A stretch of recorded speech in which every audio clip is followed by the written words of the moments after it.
Մինչ օրակարգի հարցերին անդրադառնալն Ալավերդու նորընտիր ավականու երդման արարողություն տեղի ունեցավ։ Ավականու բոլոր անդամների փոխարեն երդման տեքստը որոշեց բարձրաձայն ընթերցել ավականու անդամ Վարուժան Սիմոնյանը։ Երդվում եմ իմ ողջ գործունեության ընթացքում առաջնորդվել Հայաստանի Հանրապետության սահմանադրությամբ ու օրենքներով, անշեղորեն պահպանել Հայաստանի Հանրապետության քաղաքացու իրավունքներն ու ազատությունները, գործել ի նպաստ համայնքի զարգացման ու բարօրության։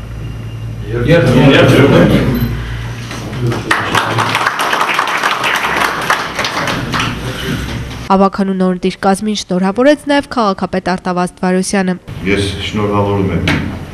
մեր բոլոր գործընկերներին, պատասխանատու եւ պատվաբեր պարտականություններ ստանձնելու կապակցությամբ հույսով եմ եւ համոզված եմ, որ մեր աշխատանքը ընթանալու է փոխադարձ հարգանքի, փոխհմբռնման եւ գործնական մթնոլորտում եւ առողջ քննարկումների արդյունքում մենք մեր աշխատանքով նպաստելու ենք մեր քաղաքի, մեր համայնքի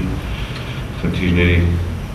լուծմանը առաջիկա 4 տարիների ընթացքում։ Նիստի օրակարգի առաջին հարցը համայնքի նոր ավականու կանոնակարգը հաստատելու մասին էր։ Ավականին որոշեց նիստեր անցկացնել ամիսը մեքաճախականությամբ։ Ովքեր են կողմ հաստատել Ալավերդի համայնքի ավականու կանոնակարգը, խնդրում եմ քվեարկել։ Օրակարգում հարցեր էին ընդգրկված նաև տեղական ինքնակառավարման մարմինների կողմից քաղաքացիների ընդունելության կազմակերպման կարգը հաստատելու եւ Ալավերդու քաղաքապետարանի մշտական գործող հանձնաժողովների կազմերը հաստատելու մասին։ Նորընտիր ավականու անդամներն ըստ մասնագիտության ու նախասիրության ընդգրկվել են գործող տարբեր հանձնաժողովներում։ Ավականու անդամ Գագիկ Էղոյանը ցանկություն հայտնեց բնակարանային հանձնաժողովից տեղափոխվել վարչատուգանային հանձնաժողով։ Առաջարկն ընդունվեց եւ օրակարգի հերթական հարցը հաստատվեց։ Ալավերդու քաղաքապետարանի մշտական գործող 5 հանձնաժողովները դարձել են 7-ը, նոր ֆինանսավարկային եւ մշակութային հանձնաժողովներում եւս ըստ ցանկության ավականու անդամներ ընդգրկվեցին։ Եւ բյուջեի եւ քառամյա ծրագրի քննարկող հարցերը ըստ ոլորտների անպայման համապատասխան հանձնաժողովներով ասնել, որպեսզի բացի հիմնական զեկույցովից հարցը ներկայացնողներից նախապես պրոֆիլային հանձնաժողովը հարցը ուսումնասիրած լինի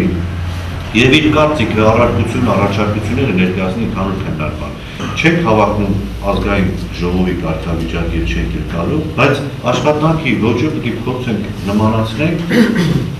նույն կերպ։ Կան հանձնաժողովներ, ցանկացած հարց միշտ օրակարգ մտնելը պետք է ասնի պրոֆիլային հանձնաժողովը քննարկվի։ Ավականու 5 անդամներ էլ ընդգրկվեցին Ալավերդու համայնքային ծառայության մրցութային եւ ատեստավորման հանձնաժողովների կազմում։ Օրակարգի վերջին հարցով համայնքի ավականին որոշեց Ալավերդու բարեկարգում սահմանափակ պատասխանատվությամբ ընկերությունը դարձնել համայնքային ոչ առևտրային կազմակերպություն։ Բանն այն է, որ որպես սահմանափակ պատասխանատվությամբ ընկերություն գրանցված լինելով քաղաքի կոմունալ ծառայությունը շահութարկ է վճարում, իսկ համայնքային ոչ առևտրային կազմակերպություն դառնալուց հետո այս հարկատեսակից ազատվելու է։ Մերիկ Գոլոլյան, Արմեն Հովսեփյան, Լուրեր։